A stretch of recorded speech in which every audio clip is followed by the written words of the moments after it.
What's up, everybody? Coach Ken from Give It a Try. On my last video about flat tires, I talked about a tire boot, and I've gotten a bunch of questions on that, and I think it's just a very, very important, cheap tool to put in your bag.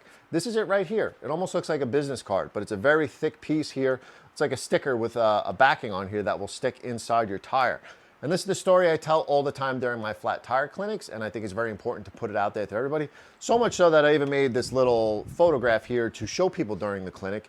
I had an athlete out there a couple years ago. She was out on a long ride, preparing one of her last rides for her event, and she got a flat tire. She hit a shell out there, punctured her tire, but she didn't really know it went punctured through the entire tire, because it looked fine when they took the tire off. They put a tube in, continued riding. About a mile or two later, another flat. They maybe thought they installed it wrong. So they had another friend there, put in a second tube, continued on, again, flatted again within a mile or two. So they called it. They had somebody come pick them up. It was a wrap. They went home, finished on the trainer. But why is a tire boot important? So if they would have had this tire boot here, they would have been able to put it, this is actually the tire right here. They had a small gash right here on their tire, but you can't tell unless the tube is inflated inside of it.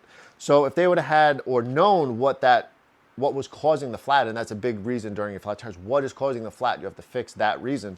Put a tire boot inside. They even could have patched the tube. This was it right here. Put a little patch on there. Put it back inside, and then you would have been good to go. I don't know if you can see it here, but in the picture, you can actually see the tube in two places blowing through the tire when it's inflated. But with the tire boot in place, it prevents that. They would have continued on. The rolling of the tire wouldn't have caused a pinch on the tube, and they would have been able to continue on and would have been able to salvage and save that other tube that they had for a potential future mechanical. So that's why a tire boot's super important. Really cheap piece of equipment to throw in there, maybe $2 each. Stay safe, stay healthy, keep balancing life one mile at a time, and I'll catch you on the next one.